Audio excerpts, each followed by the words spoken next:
Faleminderit. Lëvizja vetëvendosje, grupi jonë pra parlamentare kemi shqyrtuar projekt ligjin për ndryshimin dhe plotësimin e ligjit për financimin e subjekteve politike dhe konsiderojmë si një ndër ligjet shumë të rëndësishme,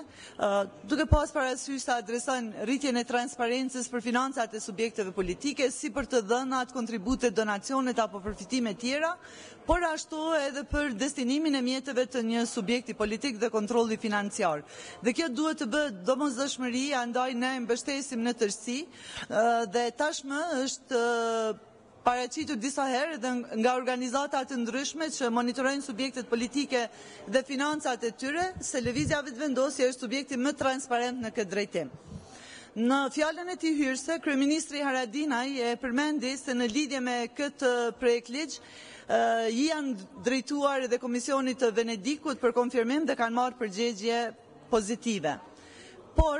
kryeministri Haradinaj nuk e përmendi një element të rëndësishëm, se pas konfirmimit nga Komisioni i Venedikut janë bërë ndryshimet të cilat janë paraqitur në nenin 6 të këtij ligji, ndryshime këto të bëra me kërkesën e PSD-s, ku përcaktohet se në rast se nga një subjekt politik largohen 6 apo më shumë deputet pas vërtetimit të mandateve, atëherë këta deputet mund të bartin edhe mjetet në një subjekt tjetër politik të regjistruar pranë KQZ-s, ose në një subjekt të ri politik që regjistrohet në KQZ. Këtë gjë, pra se konfirmimi për këto ndryshime të këtij neni nuk kanë qenë pjesë e konfirmimit që është marrë nga Komisioni i Venedikut, e ka përmendur edhe zotënia Besnik Tahiri në mbledhjen e Komisionit për Buxhet dhe Financa, ku është shqyrtuar ky projekt ligj. Ne mendojmë se ky nen, pra neni 6 që adreson transferimin e parave për deputetët që ndrojnë një grup parlamentar, është antikushtetues dhe se deformon vullnetin e votuesve.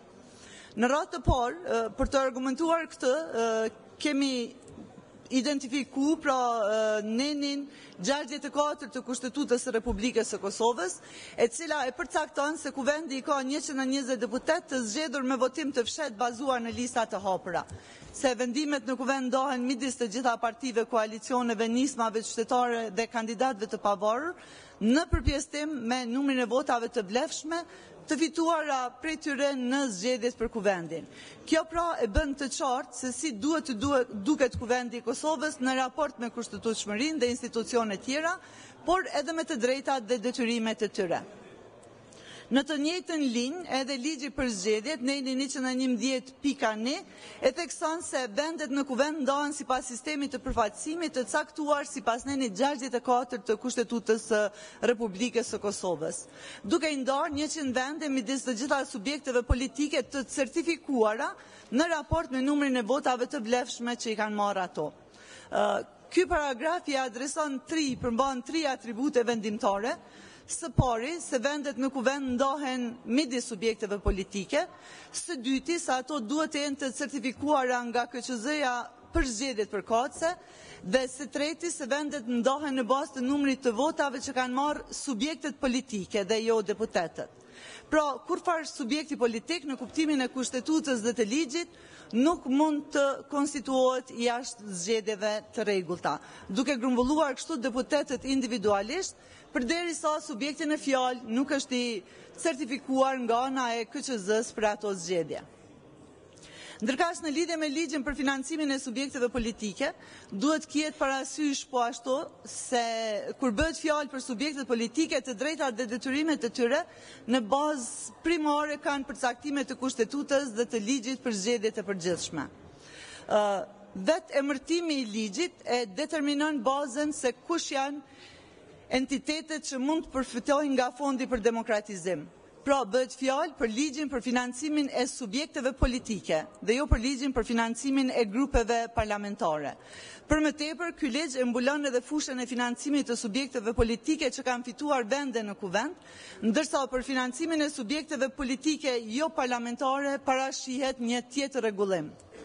Në linjë të njëjtë, bëhet fjalë pra për financimin e subjekteve politike parlamentare, qartësohet se burimi për përfitimin e të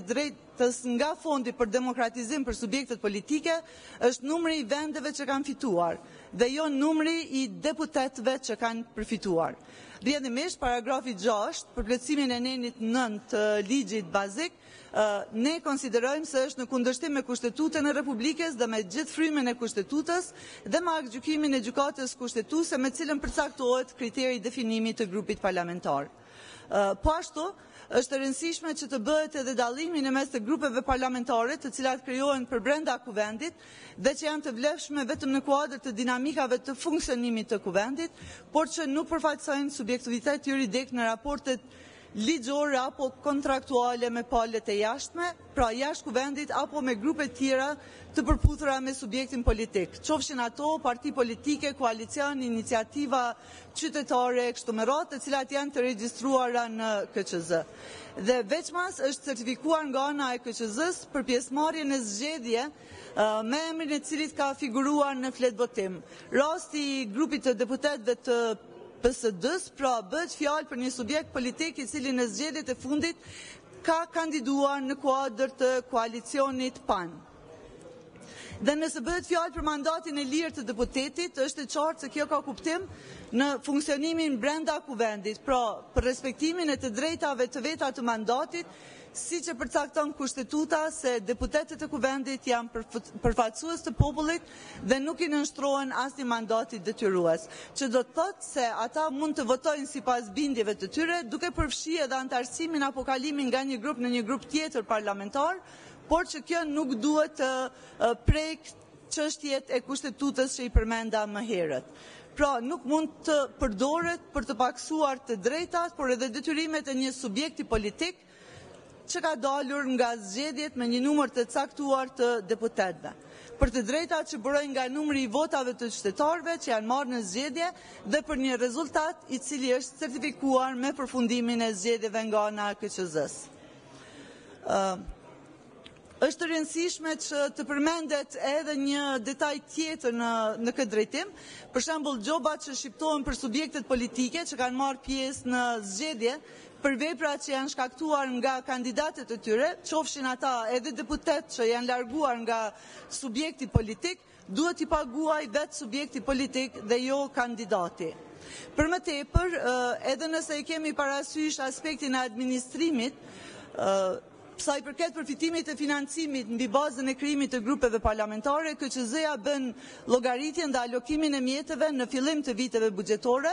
dhe në bazë të kësaj praktike në parlament është mundshme që brenda vitit të ketë ndryshime, gjithsesi ndrim të grupit të deputetëve në periudha të ndryshme kohore, gjë që do të prishte edhe aspektin e administrimit, gjithsesi alokimit të mjeteve sipas rregullave të KQZ-s.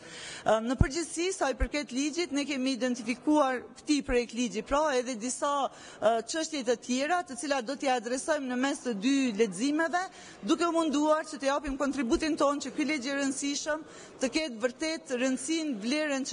që e ka dhe të mos lejohet që të deformohet apo të keq orientohet vullneti i qytetarëve i shprehur në zgjedhje të lira. Faleminderit.